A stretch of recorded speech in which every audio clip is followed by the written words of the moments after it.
दामोदर मतलब दाम कहते हैं रस्सी को, और उदर यानी पेट, जो रस्सी को अपने पेट में अंतर ध्यान करते जा रहे थे, ऐसे भगवान का नाम पड़ गया दामोदर। यशोदा में यह बड़ी करती जाए, रस्सी छोटी होती जाए, इसलिए नाम पड़ गया दामोदर। तो ऐसे ठाकुर जी इस मास में बंधन युक्त होने को तैयार हो जाते हैं। बहुत ध्यान से सुनिएगा। इस मास में ठाकुर जी अपने भक्तों को मानो ऐसा कहते हैं कि आप चाहो तो हमें अपने बंधन में बांध सकते हो। व्रत करो, नियम करो, प्रातः काल उठ करके ब्रह्मचर्य का पालन करो, मंगला आरती करो, स्नान आदि करके पाठ पूजा नियम करो, अपने आप को श्रेष्ठ बना करके अगर आप अपने प्रेम पाश में हमें बांधना चाहते हो तो साल भर में कार्तिक मास ऐसा मास है जिसमें आप ठाकुर जी को अपने प्रेम पाश में बांध सकते हो। ठाकुर जी आपके हो सकते हैं। देखिए, ठाकुर जी को बांधना ही है अपने प्रेम में। भक्ति का मतलब क्या होता है? हम सब बंधे हुए हैं कहां? संसार में। हम सब की आसक्ति रूपी रस्सी बंधी हुई है संसार में। वो संसार से हटा करके श्री ठाकुर जी के चरणों में बांध देना, इसी को भक्ति कहते हैं।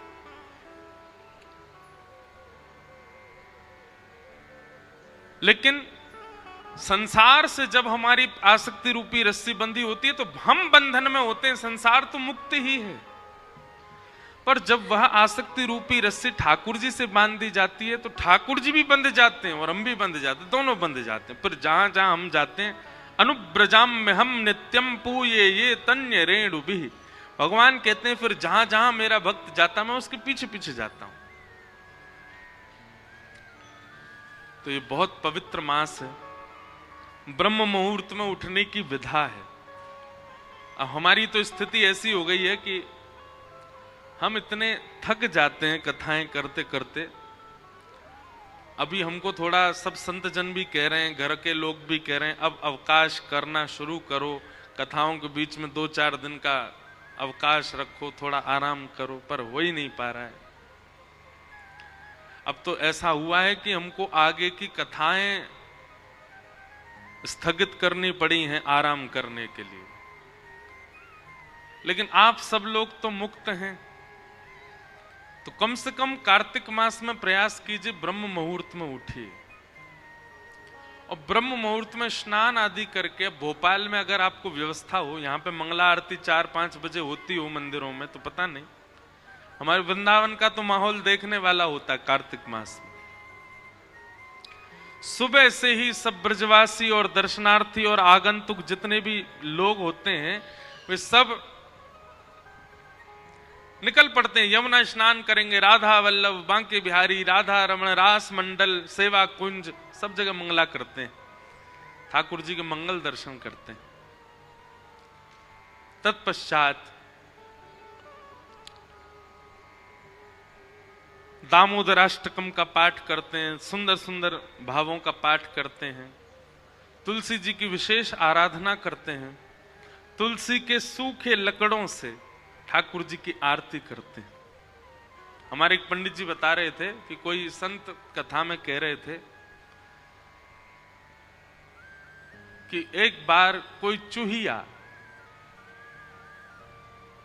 दौड़ करके जा रही थी तो गलती से तुलसी के सूखे लकड़े पड़े थे, एक लकड़ी पर पैर पड़ गया तो वो उछल करके ठाकुर जी के सन्मुख अर्पित हो गई कार्तिक मास में।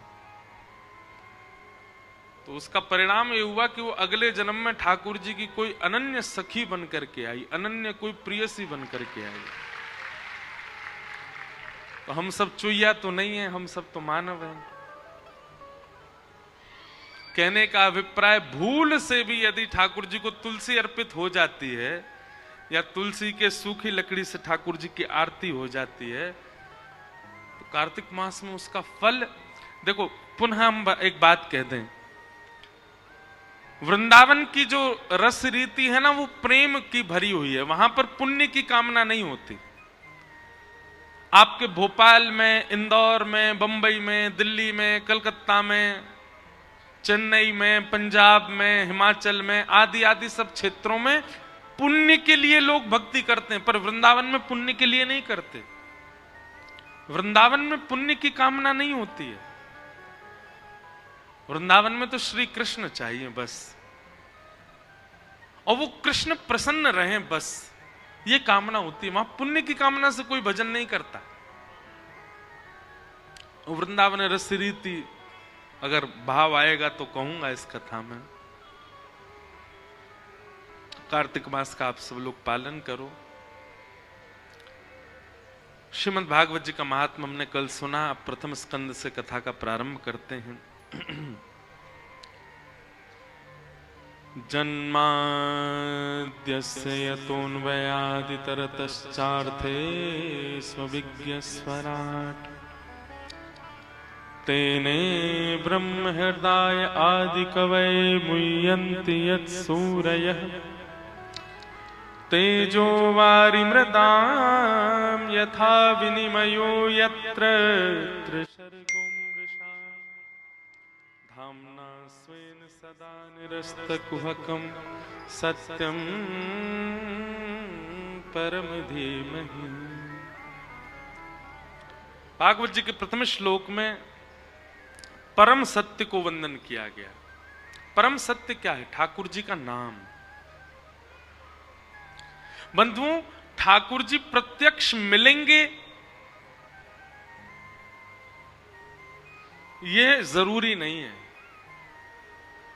आप ठाकुर जी के मिलने को किस रूप में लेते हो?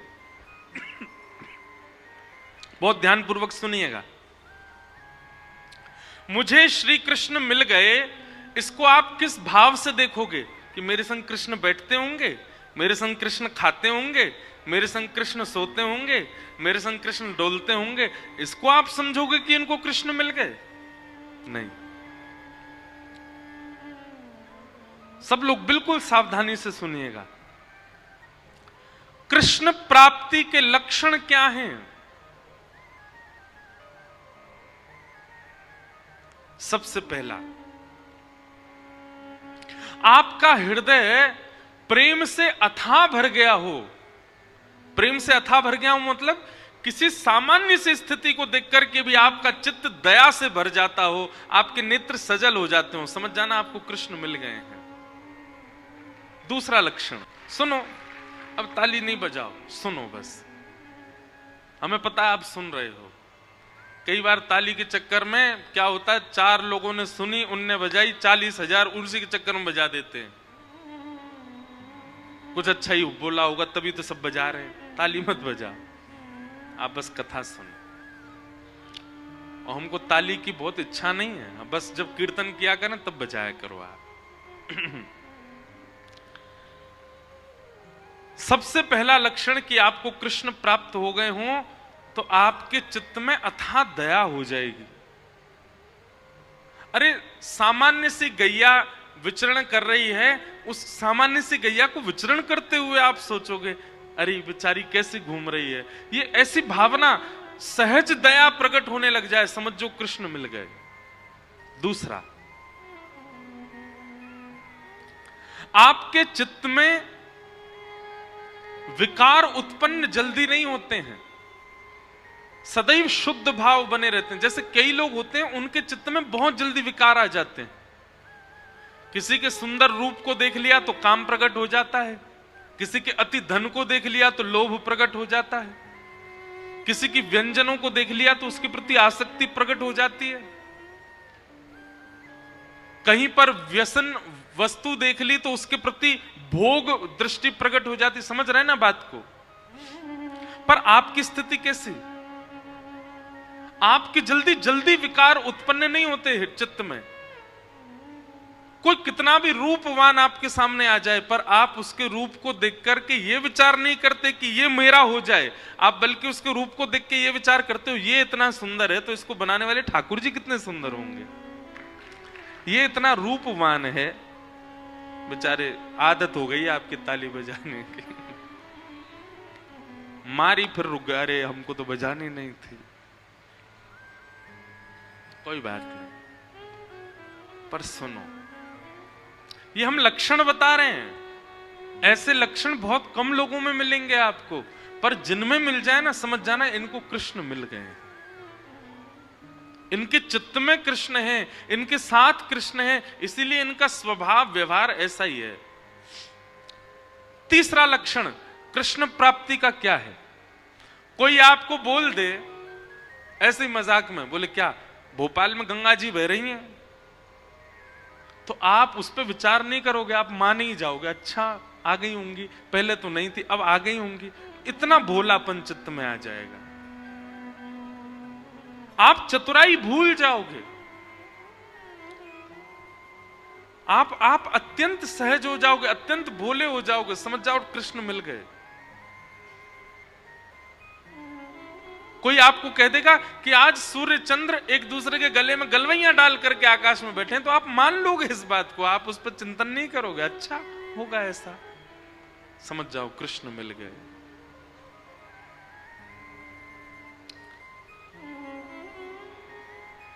चौथी बात, कृष्ण प्राप्त होंगे तो आपके अंदर स्थिति कैसी हो जाएगी? व्रत करना, नियम करना, जल्दी उठना, कथा सुनना, कीर्तन करना, साधन करना, इनको आप नियम की तरह नहीं करोगे, इनको आप सौभाग्य की तरह करोगे। ये मेरा सौभाग्य है। कोई आपसे रात्रि 11 बजे बोले कि कल सुबह 3 बजे उठना है, तो आप आना काने, अरे राम राम, नींद पूरे नहीं होने दे रहे हैं मेरी, क्या करें, ये 3 बजे उठना है, तो आप उसके लिए इतने सौभाग्यशाली मानोगे अपना। अरे 3 बजे उठना है, ठीक है सुबह तो 3 बजे उठेंगे हम। कल आपको व्रत करना है, पूरे दिन कुछ खाना नहीं है, तो आप इससे विचलित नहीं होगे, आप और आनंदित हो जाओगे, अच्छा मुझे व्रत करना है। जैसे कई लोग एकादशी का नियम ले लेते हैं कि हमको एकादशी करनी है, तो जैसे एकादशी आने वाली, वो 10वीं को इतना खा लेते हैं कि कल तो भूखा रहना है हमको। पर कृष्ण जिसके चित्त में आ जाते हैं ना, वो व्रत को नियम की तरह नहीं, सौभाग्य की तरह करता है, उत्सुकता की तरह करता है। जैसे बालक को कह दो कल हम तुझे मेला ले जाएंगे, तो रात भर सोता नहीं बालक, उसको इतनी एक्साइटमेंट रहती है, इतना पसंद रहता है, कल मेला में जाऊंगा। ऐसी उत्सुकता व्रत के लिए, नियम के लिए, सेवा के लिए, कथा के लिए, कीर्तन के लिए, धाम गमन के लिए उत्पन्न हो जाए, समझो कृष्ण प्राप्त हो गए। और 5वां लक्षण, रेलवे स्टेशन हो, एयरपोर्ट हो, बस स्टैंड हो, पब्लिक प्लेस हो, मॉल हो, कहीं भी कोई तिलकधारी दिखाई दे जाए, कोई कंठी पहना हुआ दिखाई दे जाए, भले ही आप अपने ऑफिस के काम से हो, आप ऑफिशियल वेशभूषा में हो, लेकिन दिख जाए कि कोई वैष्णव सामने आ गया है, तो चित्त में अत्यंत आह्लाद, परिचय नहीं है आपका उससे, आप जानते नहीं हो उसको, लेकिन उसके वैष्णव भाव को देखकर के आप अत्यंत आनंदित हो जाओ, अत्यंत सुख में भर जाओ, और आपका मन हो कि मैं जाके इसको प्रणाम करके आऊं, समझ जाओ आपको कृष्ण मिल गए।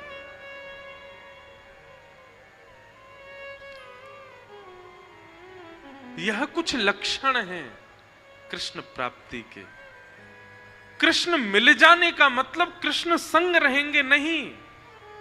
मीराबाई अकेली विचरण करती थी, पर उनके हर पद में यही है, मेरे तो गिरधर गोपाल, मीरा के प्रभु गिरधर नागर। मतलब प्रत्यक्षता में दिखते नहीं है, पर उनके स्वभाव और उनके अनुभव और उनकी क्रिया से पता चलता है कि मीराबाई के साथ कृष्ण हरदम है।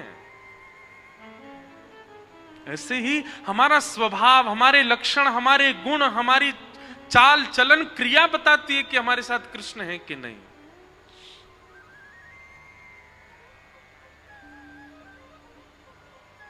इसलिए भैया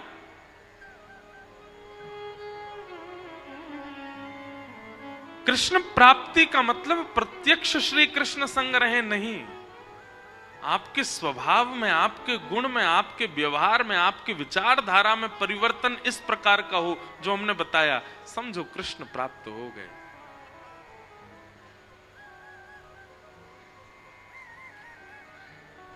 और कृष्ण प्राप्ति की प्रथम सीढ़ी क्या है? नाम जप, नाम संकीर्तन, ठाकुर जी के नाम का निरुध्यासन, स्मरण और निरंतर उसी का चिंतन, उसी से ही यह गति पकड़ेगी। पहला गेर ही है नाम जप, और उसी नाम को ही श्रीमद् भागवत में कहा गया परम सत्य, सत्यम परम धीमहि। हम ऐसे परम सत्य भगवान श्री कृष्ण के नाम को प्रणाम करते हैं, नमन करते हैं, वंदन करते हैं।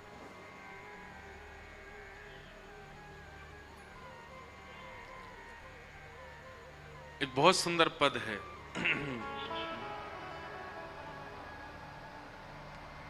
राम नाम विसार बंदे, राम नाम विसार बंदे, राम नाम विसार रे, राम नाम विसार। सब लोग गाओ, राम नाम विसार बंदे, राम नाम विसार बंदे, कृष्ण नाम विसार बंदे, कृष्ण नाम विसार बंदे, राम नाम विसार रे, राम नाम विसार रे, राम नाम विसार रे, राम नाम विसार रे। खाली आना खाली जाना इस जीवन का नहीं ठिकाना, आओ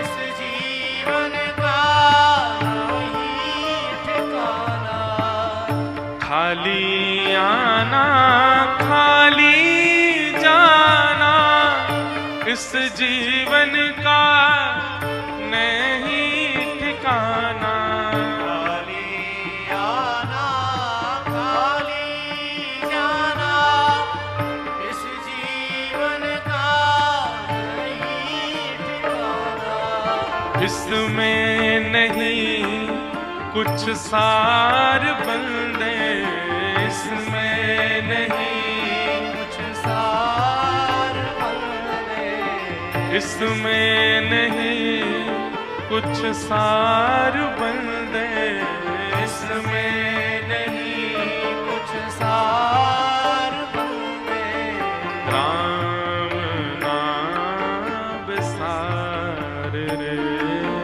राम नाम विसार रे। हमारे शास्त्रों में एक बात कही जाती है, क्या? धनानि भूमौ पशवस्य गौस्थे, भार्या गृहे द्वारि जन श्मशाने, देहश्चितायां परलोक मार्गे, धर्मानुगो गच्छति जीव एक।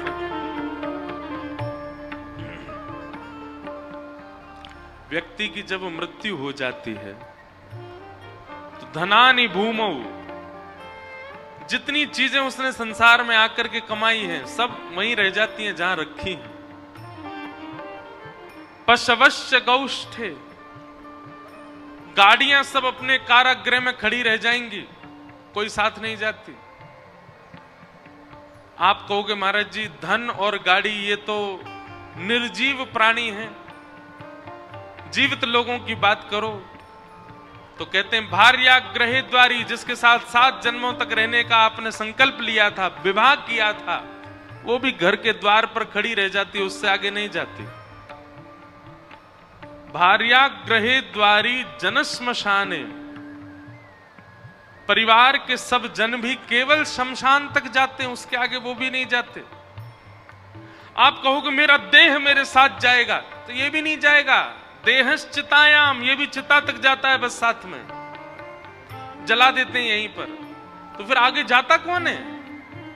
बोले हमारी आत्मा के साथ केवल और केवल संपूर्ण जीवन में किया गया भजन ही साथ जाता है, केवल हरिनाम हमारे साथ जाता है और कुछ नहीं जाता। देखो भोपाल में किसी राजकीय जगह पर आप जाओगे तो आपसे पूछा जाएगा आपने जीवन में क्या किया है।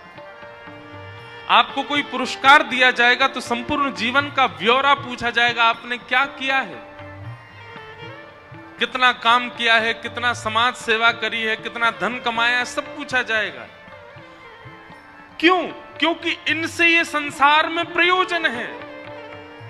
आपकी समाज सेवा, आपका धन कमाना, आपके जीवन में करने, आपके जो एक्सपीरियंस हैं, वो सारी चीजें यहां पर मायने रखती हैं। पर ये सब चीजें ब्रह्मलोक में, देवलोक में मायने नहीं रखती। तो वहां क्या पूछा जाता है?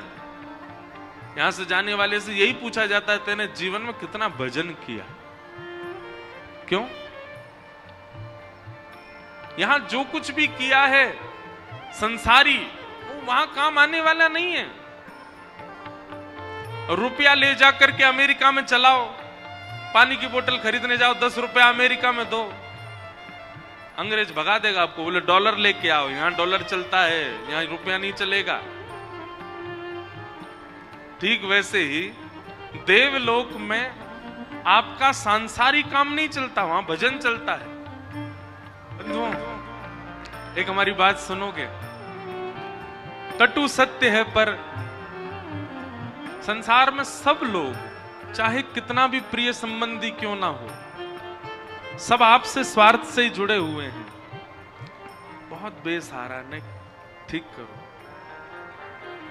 सब आपसे स्वार्थ से जुड़े हुए। एक काम करो, कुछ दिन घर पे ही बैठे रहो, कुछ मत करो, बैठे ही रहो। सुबह उठो, उठ करके पत्नी से या मां से, जिससे भी बोलो रोटी दो, पाओ, फिर पड़ जाओ बिस्तर पे। फिर दोपहर में उठो, फिर पाओ, फिर पड़ जाओ बिस्तर पे। फिर रात में उठो, फिर पाओ, फिर पड़ जाओ बिस्तर पे। रात में दूध पियो 2 गिलास, फिर पड़ जाओ बिस्तर पे। ऐसा कुछ दिन करके देखो।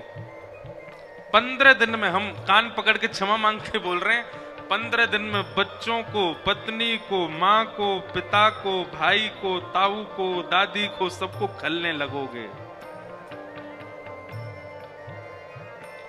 पहले बढ़िया था, पता नहीं क्या हो गया, पूरे दिन पड़ा रहता, कुछ करता धरता नहीं। क्यों? आप उनके नहीं हो क्या? आप पूरे दिन पड़े नहीं रह सकते? अरे ये तो मेरा परिवार है, इन सब ने मुझे जन्म दिया, इन सब ने मुझे पाल पोस के बड़ा किया, ये मुझे पड़ा क्यों नहीं देख सकते? स्वार्थ है, सबका स्वार्थ है। अन्यथा नहीं लेना बात को, पर कई बार घर का कोई सदस्य बहुत गंभीर बीमारी से रुग्ण हो जाए और डॉक्टर अगर कह दे कि अब तो इसकी सेवा करो घर ले जाके, हम ले तो आते हैं, जो थोड़ा बहुत प्रेम हमारे भीतर बचता है उसके प्रति, उसके कारण हम उसको घर ले आते हैं, उसकी सेवा प्रारंभ कर देते हैं। लेकिन फिर कुछ महीने बाद पता क्या होता है? घर के सदस्य बोलते हैं अब तो भगवान से प्रार्थना, बहुत कष्ट पा रहे हैं, चले जाएं जी। क्या पूर्व बिस्तर पे ही सब कर देते हैं, खाते पीते भी अपने आप नहीं, हमको खिलाना पड़ता है। सत्य बता रहे हैं, हम तो पूरी दुनिया में घूमते हैं, हमको तो सब पता है। महाराज जी मां है, बहुत सेवा करी, हम 4 साल से सेवा कर रहे हैं मां की, पर अब तो बहुत कष्ट होता उनको देख करके। अब तो मन ऐसा हो रहा है कि ठाकुर जी अब इनको ले जाएं, बहुत कष्ट पा रहे हैं। ऐसी विचारधारा आ भी कैसे सकती है हमारे चित्त में? और इस भाव में केवल आप लोगों को दोषी नहीं, मैं खुद को भी दोषी मानता हूं। संसार में कोई प्रेम नहीं करता, सब स्वार्थी हैं। आपकी एक स्थिति हो जाने पर सब आपको छोड़ देना चाहते हैं। आपकी हर स्थिति में व्यक्ति आपको छोड़ सकते हैं, आपको पकड़ सकते हैं, पर एक बार आपने ठाकुर जी को पकड़ लियो तो फिर चाहे आपकी जैसी स्थिति है जाए, ठाकुर जी नहीं छोड़ेंगे। चाहे आप गरीब हो जाओ, चाहे आप निर्धन हो जाओ, चाहे आप रुग्ण हो जाओ, चाहे आप धनवान हो जाओ, चाहे आप करोड़पति, अरबपति, खरबपति हो जाओ, ठाकुर जी को आपने पकड़ा तो आप भले ही छोड़ दो, ठाकुर जी नहीं छोड़ते। इसलिए नाम को ही साधन मानो। बहुत सावधानी से सुनिएगा। महाभारत का प्रसंग है। कथा लगभग सबको पता है, पर मूल बात जो है हम उस पर आएंगे। महाभारत का युद्ध अंतिम पड़ाव पर चल रहा था। भीम और दुर्योधन के बीच में युद्ध चल रहा था। परीक्षित कौन है उनका परिचय बताया जा रहा है। युद्ध का अंतिम समय चल रहा था, तभी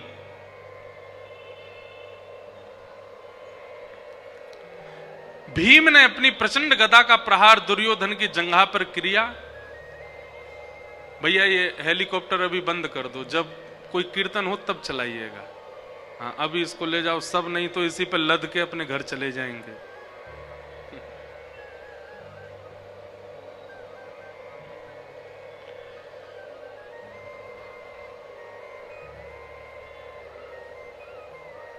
क्या बता रहा था मैं तो भूल गया। महाभारत का युद्ध अपने अंतिम पड़ाव पर चल रहा था। बहुत ध्यानपूर्वक सुनिएगा। भीम ने अपनी प्रचंड गदा का प्रहार किया और दुर्योधन की जंघा टूट गई। महाभारत का युद्ध पांडव जीत गए। पांडवों से इस दुष्कृत्य का बदला लेने के लिए दुर्योधन ने अश्वत्थामा से कहा कि तुम सोते हुए पांचों पांडवों को मार दो। तब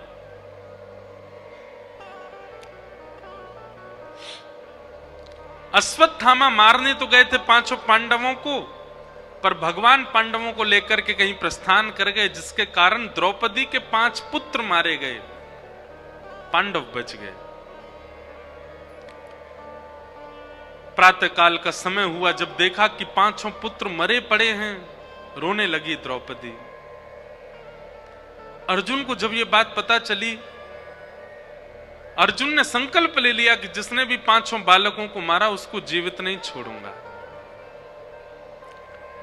अश्वत्थामा को बंदी बना लिया, पकड़ लिया, द्रौपदी के सामने प्रस्तुत कर दिया।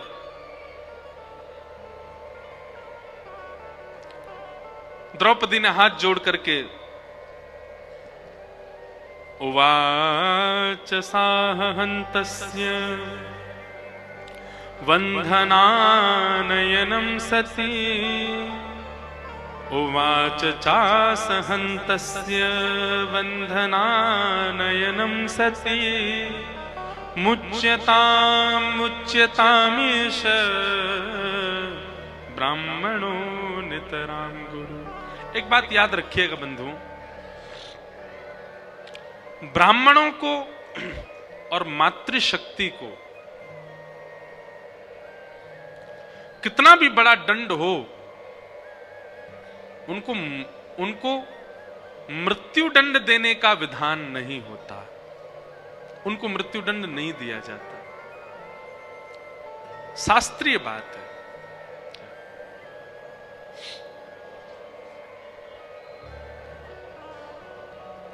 बहुत सावधानी से सुनिएगा। कितना भी बड़ा अपराध हो,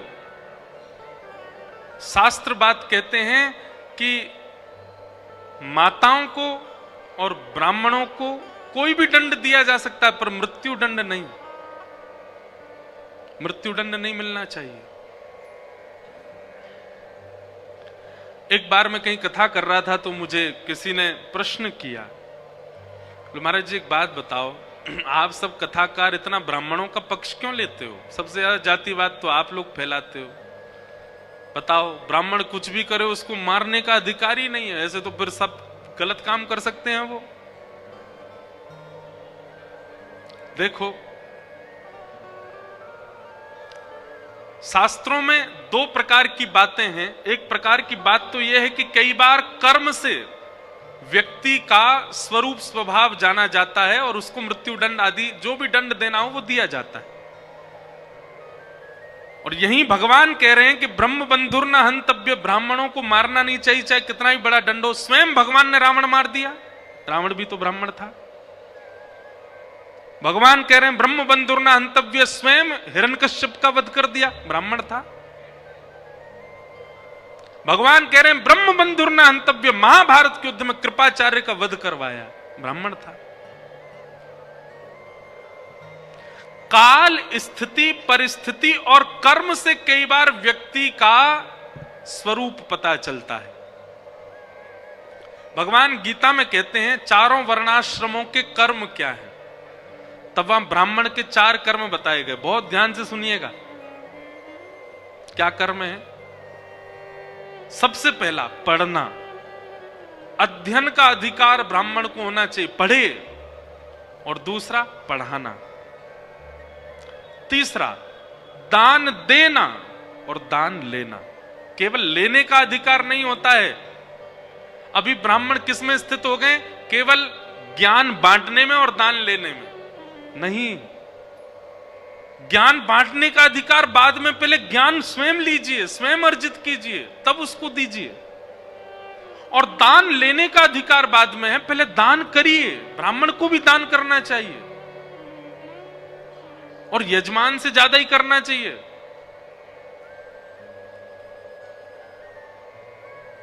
ब्राह्मण के 4 काम हैं। क्षत्रिय का कार्य क्या है? हाथ में आयुध उठा करके अपने परिवार, अपनी सेना, अपनी प्रजा, सबके लिए लड़े, युद्ध करे, सबकी रक्षा करे। वैश्यों का काम क्या है? व्यापार करे, गौ सेवा करे और किसानी करे।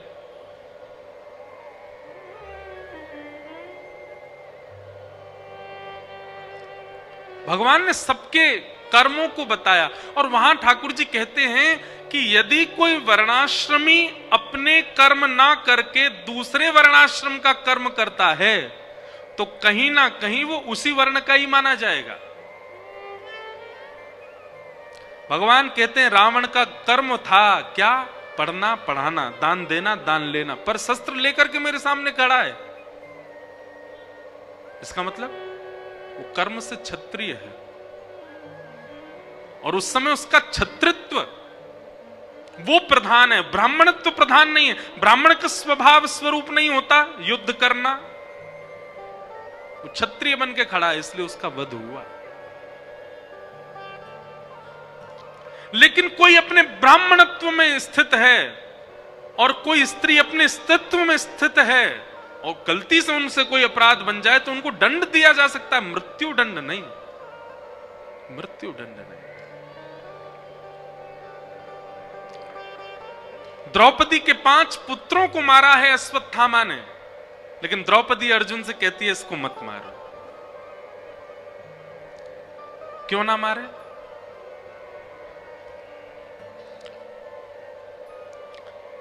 तब द्रौपदी ने यहां पर 5 बातें कही हैं, बहुत ध्यानपूर्वक सुनिएगा। हर व्यक्ति को निर्णय लेने से पहले इन 5 बातों का ध्यान रखना चाहिए कि धर्मम न्यायम शकरुणम निर्वलीकम समम महत् राजा धर्म सुतो राज्ञा प्रत्यनन्द्यद्विचो द्विजा। हर व्यक्ति, जो भी पंडाल में बैठे, जो भी कथा सुन रहे हैं, सब बहुत ध्यान से सुनिए। किसी भी निर्णय को लेने से पहले इन 5 चीजों का ध्यान रखिएगा। सबसे पहला, मैं जो निर्णय लेने वाला हूं, मैं जो अभी बात करने वाला हूं, वह धर्म है कि नहीं, वो कहीं अधर्म तो नहीं है। सबसे पहले धर्म का ध्यान रखें। धर्मम। दूसरी बात न्याय। कहीं मैं गलत व्यक्ति का पक्ष तो नहीं ले रहा हूं। अगर मेरा अपना भी गलत है तो उसका भी पक्ष नहीं लेना है। न्यायम। मैं जो निर्णय लूं उससे न्याय होना चाहिए। सबसे पहले धर्म का ध्यान रखो, दूसरी बात न्याय का ध्यान रखो, तीसरी बात सकरुणम, तीसरी बात दया को भी स्थान दीजिए अपने निर्णय में। इतने क्रूर मत हो जाइए निर्णय लेते समय, थोड़ा दयावंत होकर के भी सोचो। करुणा। चौथी बात निष्कपटता। उसमें कपट नहीं होना चाहिए कि यह व्यक्ति मेरे बहुत काम आता है तो मैं इसका भला चाह लूं। नहीं, निष्कपट होकर के आप रखो अपने भाव को। और अंतिम बात समम, समता। ये 5 बातें विचार करके जो व्यक्ति अपने जीवन के निर्णय लेता है, ठाकुर जी उससे बहुत प्रसन्न रहते हैं। द्रौपदी ने जो ये निर्णय लिया है कि मेरे बालकों के हत्यारे को मत मारो, इससे पहले 5 बातें सोची हैं। अर्जुन कह रहा है, बोले इसने तुम्हारे बालकों को मार दिया, द्रौपदी तुम कह रही हो उसको छोड़ दो। द्रौपदी कहती है, अर्जुन इसको मारने से मेरे बच्चे जीवित हो जाएंगे? नहीं, तो फिर इसको क्यों मारना? बोले ना भैया, ने यहां पे पीछे बोल दो। सबसे पहली बात, इसको मारने से मेरे बालक जीवित नहीं होंगे। दूसरी बात, अपनी मां का इकलौता बेटा है और बेटे की मृत्यु पर मां को कितना कष्ट होता है। अर्जुन, ये इस वक्त मेरे साथ हो रहा है, मेरे 5 पुत्र मारे गए हैं। युवावस्था में पुत्र का जाना मां को इतना कष्ट देता है, मानो जैसे हजारों बिच्छुओं ने एक साथ डस दिया हो। और जिस पीड़ा में इस वक्त मैं हूं, मैं नहीं चाहती कोई और मां जाए। अश्वत्थामा की मां इसी के भरोसे है, इकलौता बेटा है, ये मर जाएगा तो इसकी मां को कितनी पीड़ा होगी। इसलिए मेरी प्रार्थना है, आप इसको मत मारो। दूसरी बात। तीसरी बात क्या कहती है?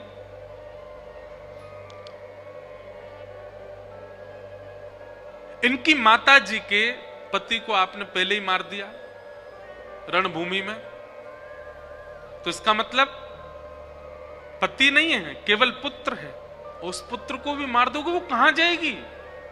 मेरे पुत्र नहीं है लेकिन मेरे पति तो हैं।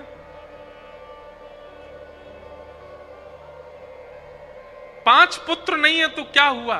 5 पांडव मेरे सामने खड़े हैं, मैं फिर भी निर्बला नहीं हुई हूं। आप इसको मत मारो। द्रौपदी की बात सुनकर के पूरी सभा स्तब्ध हो गई और द्रौपदी ने अंतिम बात जो कही है, यह सुनकर के तो श्री द्वारिकाधीश कृष्ण के नेत्र सजल हो गए। द्रौपदी कहती है, अश्वत्थामा कौन है अर्जुन? हमारे गुरु का बेटा है। और शास्त्राज्ञा करते हैं, गुरुपुत्र गुरु समान होता है। अच्छा, आप लोगों को एक बात शायद पता नहीं होगी, मैं बता दूं। द्रौपदी का भरे सभा में जब चीरहरण हो रहा था, द्रौपदी का चीरहरण कोई वक्तव्य का विषय नहीं है। उसको उसका बखान ज्यादा करना नहीं चाहिए मंच से, पर लेकिन फिर भी गुरु कृपा और भगवत कृपा पता चले, इसलिए थोड़ा बहुत ही कहूं।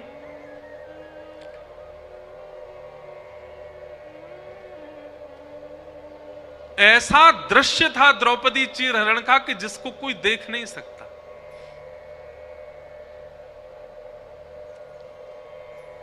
जब दांव पर द्रौपदी हार गई, दुशासन ने केश पकड़े द्रौपदी के।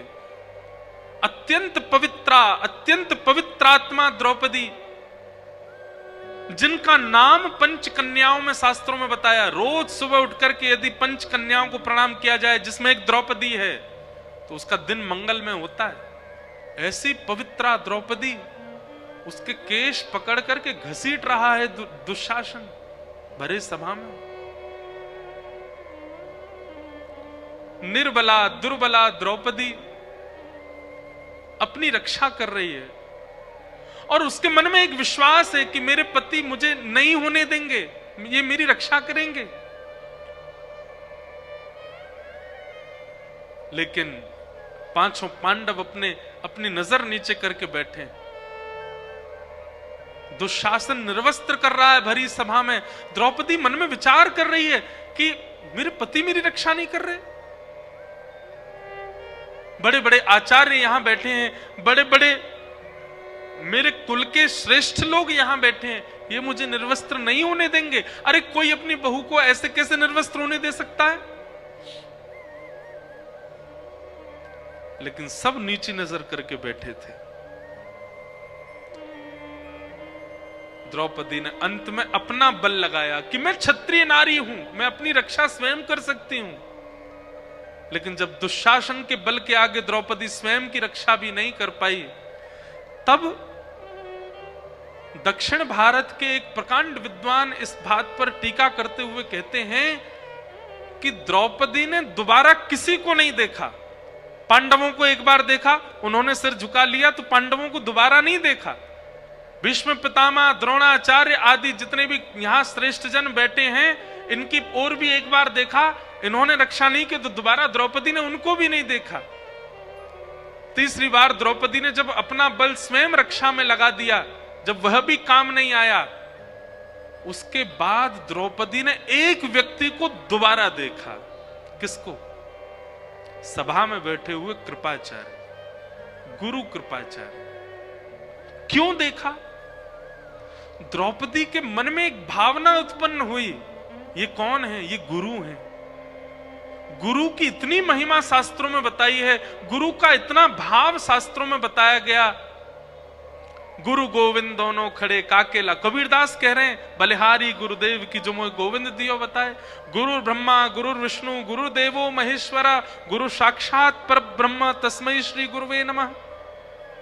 गुरु के लिए अज्ञान तिमिरांधस्य ज्ञानांजन शलाकया चक्षुरुन्मीलितं येन तस्मै श्री गुरुवे नमः। हर जगह गुरु की इतनी महिमा बताई गई, लेकिन वह गुरु भी नजर नीचे करके बैठे थे।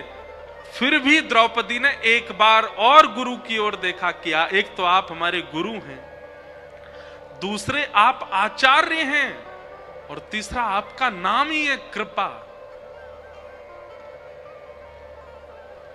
द्रौपदी ने दूसरी बार जब कृपाचार्य की ओर देखा, तो कृपाचार्य ने नजर उठा करके द्रौपदी की ओर देखा, और द्रौपदी की ओर देखते हुए कृपाचार्य ने केवल एक इशारा किया, भुजा उठा करके एक उंगली उठाई, और एक उंगली उठा करके द्रौपदी को मानो इशारा कर दिया, तू कहां किसके प्रपंच में पड़ी है द्रौपदी?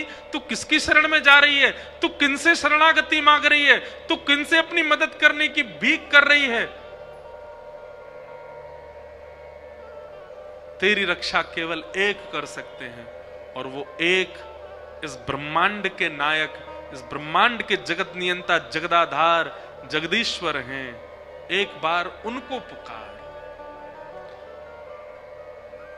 टीकाकार कहते हैं, अर्जुन 18 अध्याय में जो बात नहीं समझ पाया था, गुरु कृपाचार्य के एक इशारे से द्रौपदी ने वो बात समझ ली।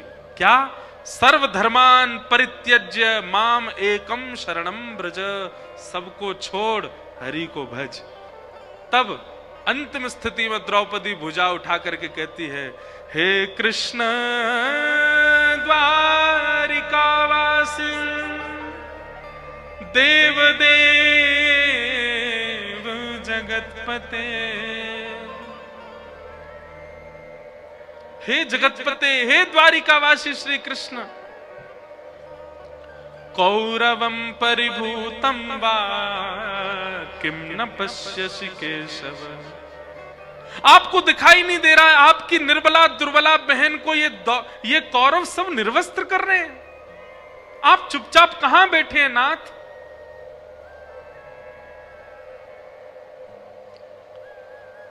गुरु कृपाचार्य के एक इशारे से द्रौपदी समझ गई मुझे किसको पुकारना है।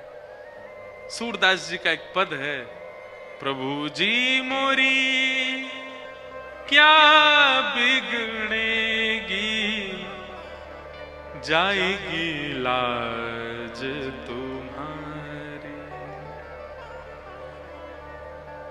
मोपति पांच पांच के तुम पति, सो पति काहे बिसारी। मेरे 5 पति हैं पर मेरे 5 पतियों के भी पति जगतपति आप हो, मैं आपको कैसे भूल सकती हूं। भीष्म द्रोण और कर्ण दुशासन, भीष्म द्रोण और कर्ण दुशासन, इन मुरी लाज उघारी।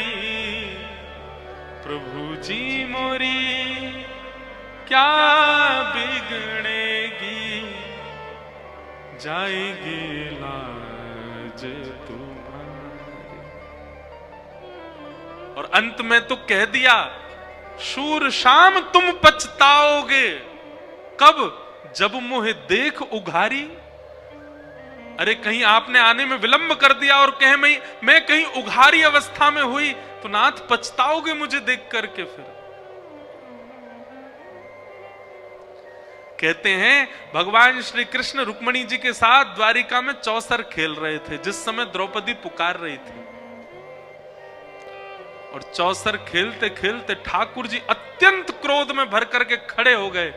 रुक्मणी जी ने चरण पकड़ लिए, नाथ क्या हुआ, आप इतने क्रोध में।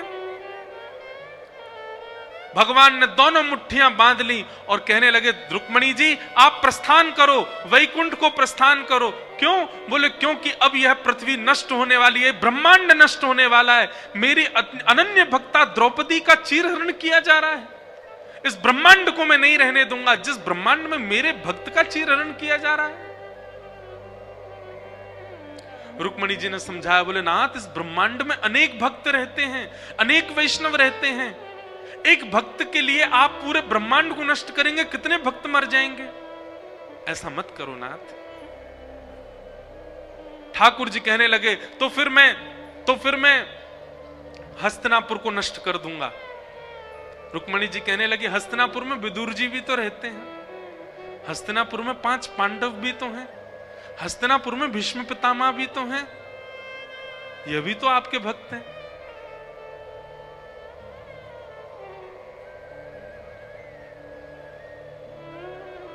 भगवान कहते मैं दुशासन दुर्योधन कौरवों को नष्ट कर दूंगा। रुक्मणी जी बोली, आप ये सब मत विचार करो नाथ, आप तो केवल द्रौपदी की रक्षा करो। और भगवान का एक नवीन अवतार हुआ उस दिन। कौन सा? वस्त्रावतार। ठाकुर जी ने वस्त्र रूप धारण किया। दुशासन की भुजा थकित भई, वसन रूप भय श्याम। ठाकुर जी वस्त्र बनकर के प्रकट हो गए, खींचते। और सुनो बंधुओं, हमारे कृपालु नाथ जिस समय द्रौपदी की रक्षा करने के लिए पधारे थे उस समय द्रौपदी रजस्वलावस्था में थी। उस अवस्था में है जिस अवस्था में स्पर्श नहीं किया जा सकता। पर ठाकुर जी वस्त्र बनकर के आए, स्पर्श की तो क्या कहें, पैर के नख से लेकर के सिख तक भगवान ने अपने अंक में भर लिया हो, मानो द्रौपदी को कोई निर्वस्त्र ना कर सके। वसन रूप भैसा। और एक बात कहें, उसी दिन उसी दिन दुर्योधन, दुशासन, भीष्म पितामह, द्रोणाचार्य, कृपाचार्य, धृतराष्ट्र, इन सबका अंत निश्चित हो गया था। भगवान गीता में कहते हैं, जब अर्जुन सबको मारता है, भगवान कहते हैं अर्जुन मरे मरायों को मार रहा है तू, ये पहले ही मर चुके हैं, मेरी दृष्टि में पहले ही गिर गए थे, बस योजनाएं बनाई जा रही थी कि इसको कैसे मारना, उसको कैसे मारना, बाकी ये तो मरे हुए मुर्दे हैं सब। तो ये बात, ये कथा मैंने क्यों सुनाई आपको?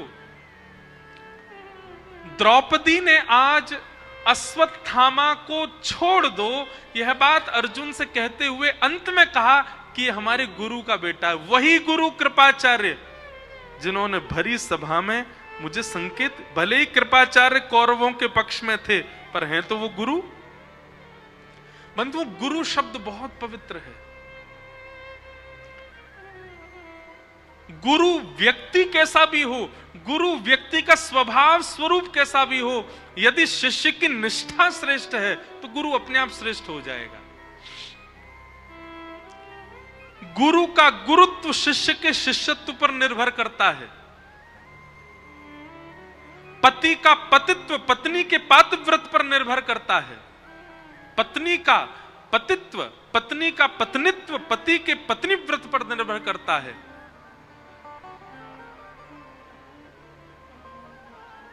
बच्चों के भविष्य माता पिता की सेवा पर निर्भर करते हैं। चाहे बच्चा कितने भी अच्छे काल में जन्मा हो, चाहे बच्चे का कितने भी अच्छे हॉस्पिटल में जन्म हुआ हो, चाहे वो बालक कितनी भी सुख सुविधाओं में रहा हो, लेकिन परवरिश माता पिता ने उचित नहीं की होगी तो बालक अच्छा बन ही नहीं पाएगा।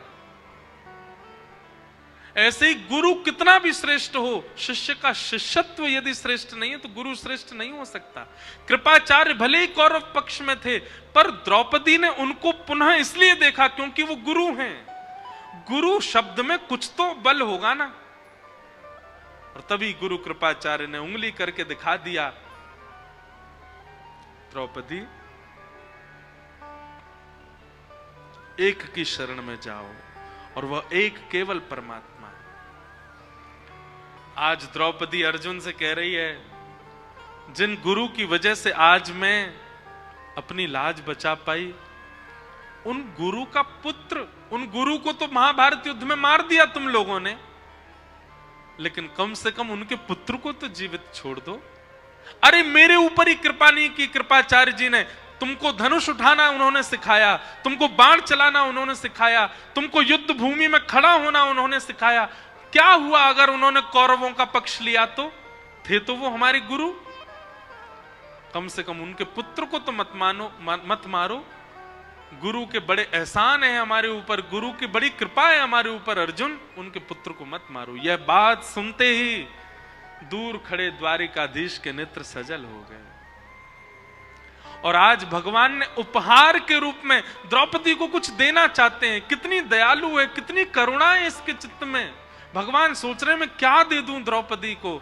तभी भगवान ने अपना नाम दे दिया, निरीक्ष कृष्णापकृतं गुरु सुतं वाम स्वभावा कृपयान नाम च।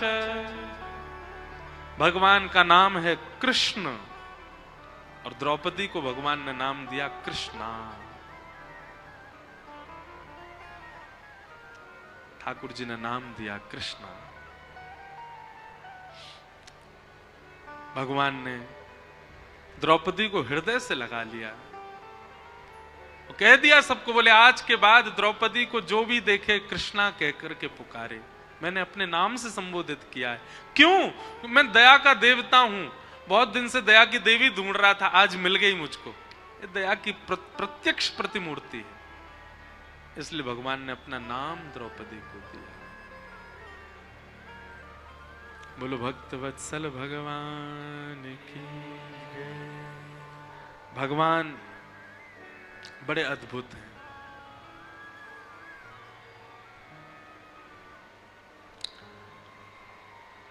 अश्वत्थामा को जीवित छोड़ दिया। आगे फिर कथा बढ़ती है। अश्वत्थामा पुनः बदला लेने के लिए उत्तरा के गर्भस्थ शिशु पर बाण छोड़ देते हैं। भगवान गर्भ में जाकर के उस बालक की रक्षा करते हैं। कुंती भगवान की स्तुति गाती है, भीष्म पितामह भगवान की स्तुति गाते हैं, और फिर ठाकुर जी अपनी लीला पूरी करके द्वारिका प्रस्थान करते हैं। पांडव स्वर्गारोहण को चले जाते हैं। परीक्षित राजा को राज्य गद्दी पर बिठा दे, राजा परीक्षित को कलयुग प्राप्त होता है। कलयुग को पंच स्थान देकर के राजा परीक्षित स्वयं भटक जाते हैं और उनको 7 दिन में मरने का श्राप लगता है। तब शुकाचार्य जी आकर के राजा परीक्षित को कथा सुनाते। ये पूरा क्रम। अब सुखदेव जी व्यास मंच पर बैठे हैं, परीक्षित कथा सुन रहे हैं। ये प्रसंग हम सुनेंगे कल 2 बजे से। आज की कथा को यहाँ विश्राम देते हैं। आज कथा में जिनके भाव से संपूर्ण आयोजन बड़े आनंद से हो रहा है, कृष्णा गौर जी आई हैं, उनका बारंबार अभिनंदन। और देखो यह भी संयोग है, इनका जब आना हुआ उसी समय द्रौपदी का नामकरण कृष्णा हुआ। और जैसे द्रौपदी के पथ प्रदर्शक ठाकुर जी हैं, ऐसे इनके पथ प्रदर्शक भी ठाकुर जी हैं, वही इनको पथ दिखाते हैं। महाराष्ट्र में एक स्थान है, उसका नाम है पंढरपुर। क्या नाम है? वहां पे हमारे वृंदावन चंद कैसे खड़े हैं पता है? ऐसे खड़े हैं, कमर पे हाथ धारण करके ठाकुर जी विट्ठल बन के खड़े हैं। तो श्री ठाकुर जी के परम भक्त थे श्री नामदेव जी महाराज। नामदेव जी ठाकुर जी के पास जाते और रोज कहते, बोले ठाकुर जी मैं रोज प्रसादी बना करके आपके लिए मंदिर में लेके आता हूं, वो दिन कब आएगा कि आप प्रसादी पाने मेरे घर खुद आओ। ठाकुर जी बोले, देख नामा, मेरा मन तो बहुत होता है आने का, पर यहां लाखों दर्शनार्थी आते हैं, सब मेरा दर्शन करने आते हैं, मैं कहीं पावे चलोगे और इनको दर्शन नहीं दे पाया तो? नामदेव जी बोले, ठाकुर जी कभी तो समय निकालो, कभी तो ऐसा योजना बनाओ कि आप घर आओ। ठाकुर जी बोले, ठीक है हम विचार करेंगे। एक दिन नामदेव जी आए तो ठाकुर जी बोले, नामा हमने एक योजना बनाई है। बोले क्या? देखो मंदिर तो बंद नहीं हो सकता और हम जब तक खड़े हैं तब तक दर्शनार्थी आते रहेंगे। एक काम हो सकता है। बोले क्या? रात्रि शयन के बाद मैं तुम्हारे घर चला जाऊंगा, लेकिन तुमको मेरे स्थान पर खड़ा होना पड़ेगा विट्ठल बन के। तुम पूरे दिन यहीं विट्ठल बन के खड़े रहना, मैं तुम्हारे घर भोजन भी पाऊंगा, आरती भी कराऊंगा, मैया से बात भी करूंगा, सब काम करूंगा, पर यहां दर्शनार्थियों के लिए तो व्यवस्था बने, तुम विट्ठल बन के बैठ जाना। नामदेव जी बोले, मैं कैसे करूंगा? बोले हम है ना, हम सिखा देंगे सब, आज शयन के बाद रुक जाना बस। तो ठीक है। ठाकुर जी ने नामदेव जी को अंदर छुपा लिया गर्भगृह में। अब पुजारी आदि तो शयन आरती करके मंदिर बंद करके चले गए। ठाकुर जी अपनी ब्रह्म वेदी से उतर आए और नामदेव जी को खड़ा कर दिया। अब ठाकुर जी सामने खड़े होकर के बता रहे, ऐसे हाथ करो। नामदेव जी ऐसे खड़े हो गए। बोले नेत्र बंद कर लो, कर लिए। बोले अब कुछ नियम है, इनको ध्यान से सुनो। बोले बताओ नाथ। हिलना नहीं, सांस लेना नहीं, रोक करके खड़े रहो। और सुबह सुबह पुजारी आएंगे, आकर के तुमको निर्वस्त्र करेंगे तो घबराना नहीं, क्योंकि रोज मुझे भी निर्वस्त्र करके ही अभिषेक किया जाता है। दूसरा, पंडरीनाथ भगवान को आप कभी जाएंगे वहां पर तो उसको बोलते हैं काकड़ा आरती। कौन सी आरती? काकड़ा आरती। उसको मंगला आरती बोलते हैं। जैसे हमारे यहाँ मंगला है, ऐसे पंढरपुर में होती काकड़ा आरती, 3 बजे होती रात में। उसमें ठाकुर जी को स्नान आदि कराते हैं। तो उसमें एक अद्भुतता देखोगे, इतना मक्खन लेंगे और लेके श्री पंडरीनाथ भगवान के मुंह पे यहाँ चिपका देते हैं और थोड़ी देर रखने के बाद फिर आरती करते हैं, आरती करके फिर मक्खन हटा लेते हैं। उनका नियम है। ठाकुर जी बोले मक्खन तुम्हारे मुंह पे रखा जाएगा, उसको चाटना नहीं, ऐसे रखे रहने देना।